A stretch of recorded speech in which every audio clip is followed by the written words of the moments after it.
Alexey Navalny's mother making a personal plea to Vladimir Putin to hand over her son's body now. She just released a video standing outside the Siberian prison where he died. She is telling Vladimir Putin, "Let me finally see my son."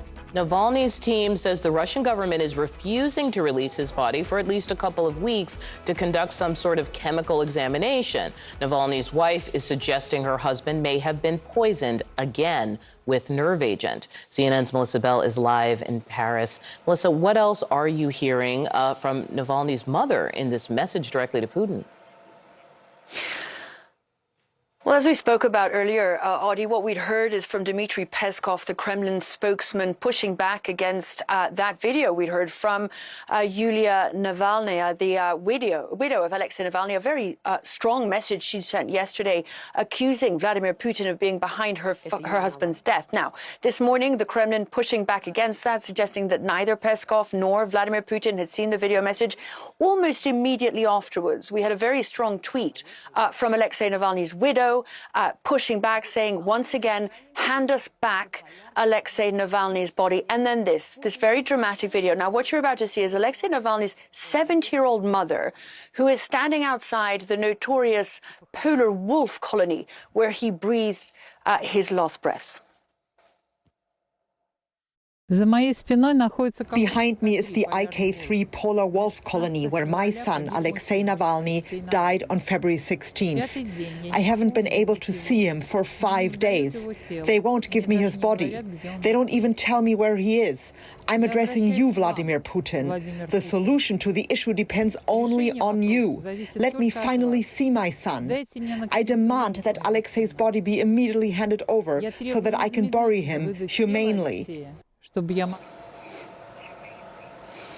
Now, for a start, the remarkable courage of this woman who's traveled the nearly 2,000 kilometers northeast of Moscow to this extremely cold, difficult to access region to stand there very bravely defying authorities and calling for the release of her son's corpse. Quite extraordinary. I think what both we've heard from her and from Alexey Navalny's wife this morning suggests that they're not going to take this lying down. They're going to continue to make as much noise about this as they can and to continue to be a thorn in the side of Russian authorities. What we'd also heard yesterday was Yulia Navalnaya heading to Brussels and urging European lawmakers not to recognize the Russian election that's due next month. At this stage, that's highly expected to deliver Vladimir Putin the 5th term that he seeks.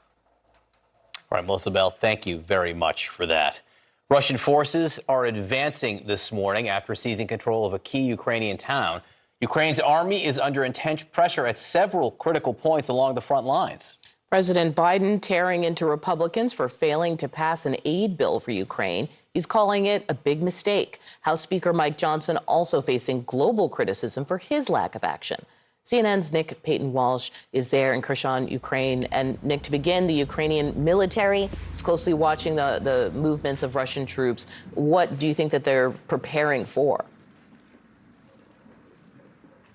Yeah, we've heard now for 2 days in a row from Ukrainian forces saying that they have repelled a Russian bid to advance in Zaporizhia region near a village called Robotyne, a tiny place, frankly, during the summer as that counter-offensive began.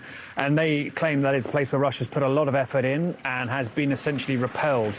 It were many fears just after Avdiivka fell that would be the focal point of another Russian assault, and that appears to have been the case. And Ukraine, I think, caught in this complex task it has to both project frailty, to suggest to its Western backers that things are all not entirely right on the front lines, but at the same time, too, not also sound like they're losing. Nobody wants to back a winner, particularly not Republicans in particularly not Republicans in Congress, and they don't want to spark concern amongst their own population here as well. And so, yes, we've heard about Robotyne and the suggestion that's holding. Ukraine also claiming it took down 2 Russian fighter jets in the east over the last 24 hours, but concerns all up and down the front line here in Kupiansk, near Kharkiv to the northeast, around Avdiivka itself, and also around Bakhmut, which fell to the Russians after an equally bloody and brutal campaign like that, which we saw around Avdiivka, that there may be some potential Russian advances there. So a very messy